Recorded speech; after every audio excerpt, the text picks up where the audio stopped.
I spent a long part of my life not feeling like I was worth anything, feeling completely like garbage. So I treated myself like garbage. I was addicted to opiates, but I also used cocaine and crack cocaine several times. Drank a lot. Pretty much I did anything I could get my hands on, and I was also an IV drug user predominantly. I was an IV drug user for over 5 years. I think that when I got to that point, I just really didn't see any way out. I lost custody of my son. He had been in the NICU, and they took me out to that vestibule out there, and they told me I had no choice. I had to sign the papers over for custody, and then he was going into foster care.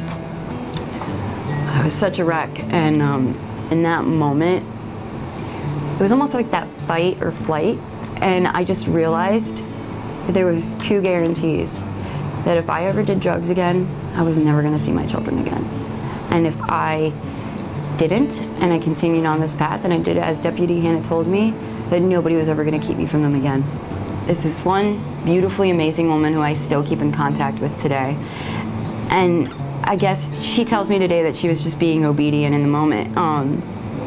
That woman just looked at me and put her hand on my shoulder, and she asked me if I was okay, and I just said everything. And in that moment, I realized that that woman didn't know me at all. She didn't have to be concerned with who I was or what I was going through, but she was. And over the next month or so, I observed this woman and the women from Bayside Community Church that would come in, and they would just pour into us, and I would observe them, and I was like, this is not what I thought God was. They come in here as volunteers through either AA or NA or the Salvation Army, and they do that because they themselves have been in recovery for a multitude of years, and because of that, they know better than us at this moment. As a new addict in recovery, you're going to be fragile. You're gonna need the support, and you're gonna need to see that it's possible. So by those women coming in here, telling their stories and sharing all of that with us, that in itself showed me that that's what I needed to do. I needed to be like them. I wanted to hook my life up so that I was going to be able to be around them, because I wanted what they had. I wanted to have a better life. I wanted to have a job. I wanted to have a career, a family. I wanted to do all of the good, beautiful things that life had to offer. I just didn't know how to do it. So I asked them to help me, and they did. I was alone, and I was isolated because I chose to be that way. I chose to isolate with drugs, and I chose to be empty. Through this recovery pod, through the women who sat right next to me, through the officers, and through all of the volunteers, through every agency, I was taught that I was worth more than that. And I learned that about myself, and I no longer thought it was hopeless. I learned what to do, and I pursued that. I have been clean going on 16 months. I have my daughter back in my life.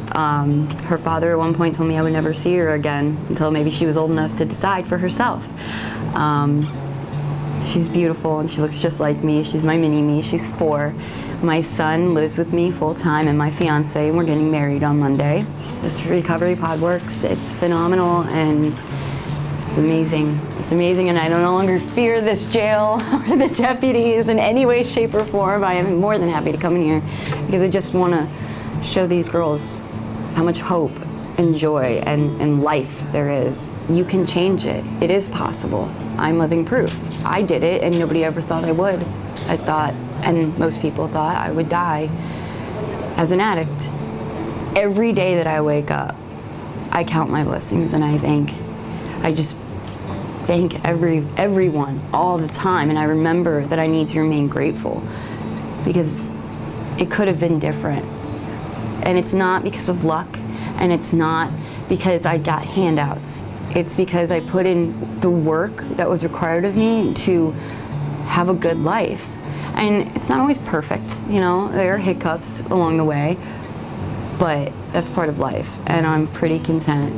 Even in the worst times, it's a pretty beautiful life.